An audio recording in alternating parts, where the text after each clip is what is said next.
When you hear the phrase match funding as a grant writer, does it make your stomach drop? Don't worry, it used to be like that for me too. Meeting match requirements is actually easier than you think. I'm Haleigh Jenkins, coach at Learn Grant Writing and founder of Golden Isles Grant Writing, and today I'm here to give you some vitally important tips to help you understand and prove to your clients that meeting match requirements is simple. So, if you've ever thought about skipping over grants that require match funding, stay tuned until the end. You may just end up walking away preferring them.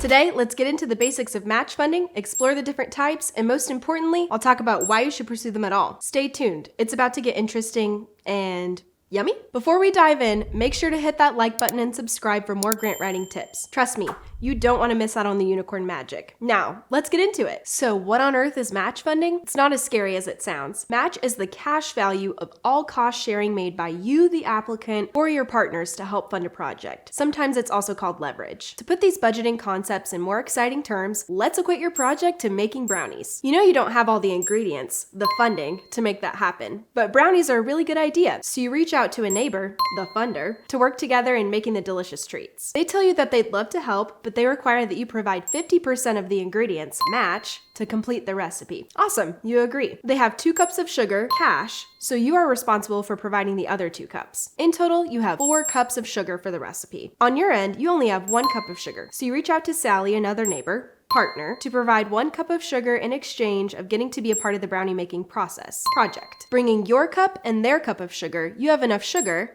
cash, that you need to meet your neighbor's requirements. Next, we'll look at 2 different types of match funding: cash match and in-kind match, or cost share. Let's start with the first one. Cash match is exactly what it sounds like. Hard cash contributions being made by you, the recipient, the subrecipient, or other partner for costs paid for during the project. This can be an organization's employees, supplies, equipment, etc. Essentially, if the item in your budget is being reimbursed by you, the applicant, or a subrecipient, it is cash match because it is a legitimate and real expense being paid for. From our earlier analogy, cash match is the sugar, but it's also the eggs, flour, and butter. Basically, all the ingredients that you have to gather to complete the recipe, or run the program. On the other hand, in-kind match is the type of match or cost share you are probably most familiar with hearing about. In-kind match includes all contributions to the project made by donors, volunteers, partners, or anyone but you, the applicant. These contributions often represent donated items or services. Usually this means the value of volunteer hours, which you can find on the independent sector website, donated existing equipment, and donated supplies. In our analogy, it's the spatula, the bowl, the hand mixer, the oven, anything that is vital to making those brownies. But you didn't necessarily go out and buy them brand new. So, after learning about the different types of match, the big question is why pursue grants with match funding at all? Because finding a match is like getting your neighbors to pitch in for the brownies. It shows that your community is behind your project, just like adding extra chocolate makes your brownies tastier. By showcasing the potential for additional match or leverage, you create urgency and demonstrate the interconnected funding sources in your narrative. This storytelling and persuasive approach can compel the funder to grant your request. Take Samantha, for example. She posted in the community group asking about identifying leveraged resources for her federal grant application. Yet, cost matching wasn't a requirement of the grant. Our budget guru Anna quickly hopped in to help, and as it turned out, while the funder didn't require cost match, the application would get preferential treatment if they